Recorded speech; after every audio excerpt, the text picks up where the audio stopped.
Members of the Congress, it is my great privilege, and I deem it a high honor and personal privilege, to present to you Her Excellency Corazon Aquino, President of the Republic of the Philippines.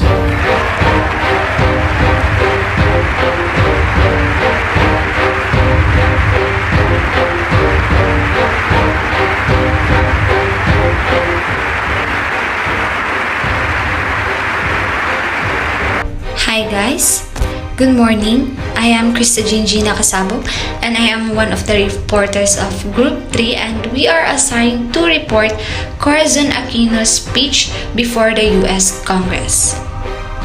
Revisiting Corazon Aquino's speech before the US Congress, our group will discuss the content and contextual analysis of the late President Aquino's speech before the joint of the US Congress. Our main purpose of this video is to present the primary source of the information of the background and to provide historical context and the analysis and importance, relevance of the speech in our history along its content. But before we proceed to the discussion about the speech or the analysis, let's discuss first the background of Mrs. Corazon Aquino.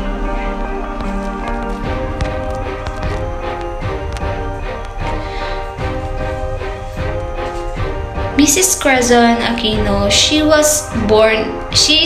is born as Maria Corazon Sumulong Cuangco on January 25, 1933 in Tarlac, Philippines.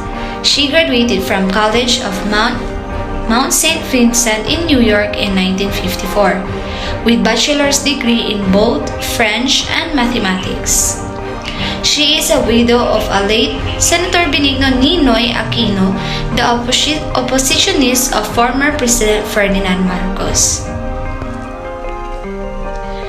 She also held as the 11th President and the first female President of the Republic of the Philippines. She is widely accredited as the mother of Asian democracy, where she be able to restore the democracy after the long dictatorship of Ferdinand Marcos. She was also named as the Time Magazine's Woman of the Year in 1986. Her presidential term is 6 years, dated on February 21, 1986 to June 30, 1972. She died on August 1, 2009 at the age of 76. Additional information of Corazon Cuangco Aquino. She functioned as the symbol of the restoration of democracy and the overthrow of the Marcos dictatorship in 1980. The It's a People Power, which installed Cory Aquino in the presidency, put the Philippines in the international spotlight for overthrowing a dictator through peaceful means. Historical background of the document. September 21, 1970, President Ferdinand Marcos declared martial law, while in 1980, Ninoy was jailed for 8 years and Corazon Aquino accompanied him into exile in the United States. On February 1986, Corazon Aquino ran as the opposition's presidential candidate with Salvador Laurel as her running mate for vice president.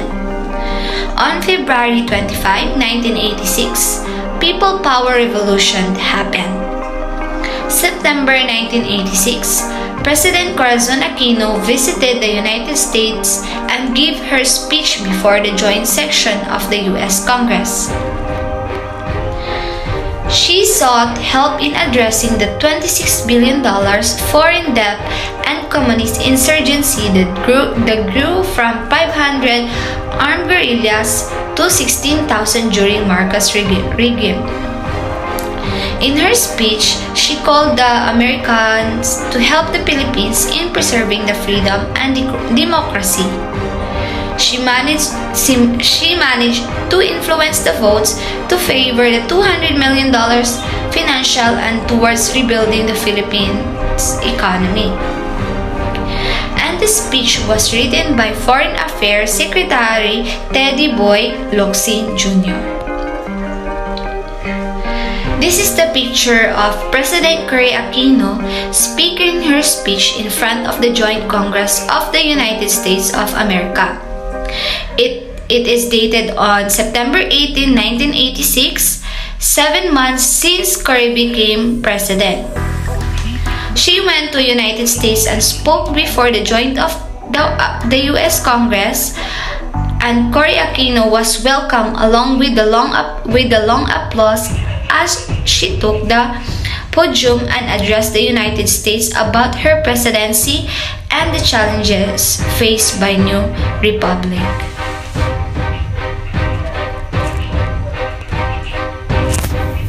Former President Corazon Aquino's speech to the United States Congress on September 18, 1986. Analysis of Corazon Aquino's speech. Historical background of the document. When former President Corazon Aquino spoke before a joint session of the United States Congress in September of 1986, the dust was only beginning to settle. It was her first visit to America since the dictator Ferdinand Marcos had been deposed in February of the same year, and the Philippines was reckoning with everything his administration had inflicted. That included $26 billion in total foreign debt and a communist insurgency that grew throughout the Marcos era from 500 armed guerrillas to 16,000. We were just at the start of the long road to recovery, so Aquino lodged an appeal for help. Addressing the House, she delivered a historic speech that managed to sway in our favor the vote for an emergency $200 million aid appropriation. In the moving speech, penned by her speechwriter and our current ambassador to the United Nations, Teddy Locsin Jr., Aquino defended her reconciliatory stand and the communist insurgency, a sensitive issue in the U.S. given that this was 1986, and asked for financial and towards rebuilding the Philippine economy.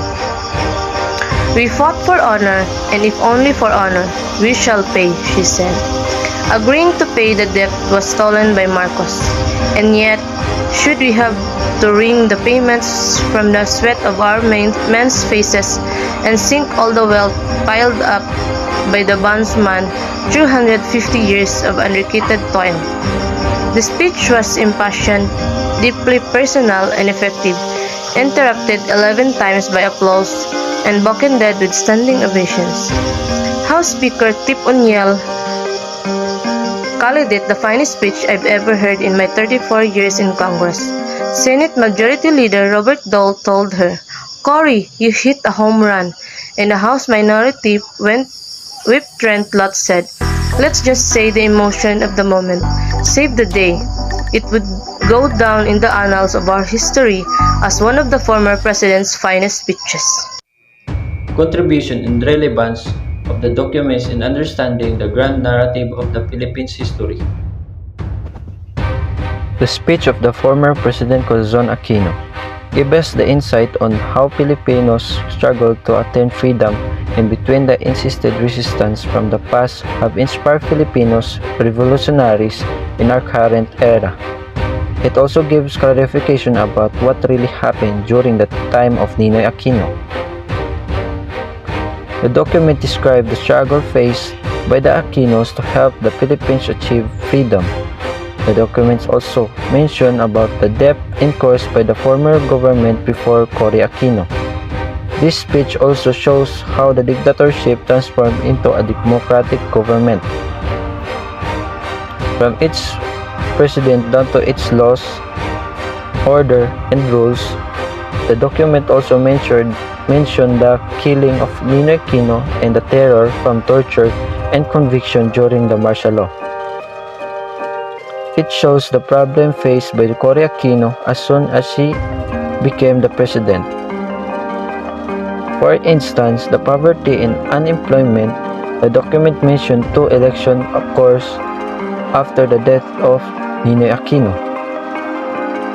His wife participated during the election and lost in first election During the second, which is snap election, she became the president and declared democracy in the country. Thank you for listening and have a good day.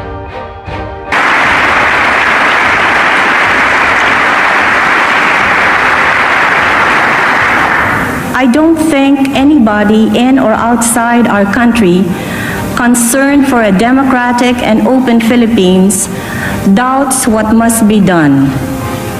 Through political initiatives and local reintegration programs, we must seek to bring the insurgents down from the hills and by economic progress and justice, show them that which the best intentioned among them fight.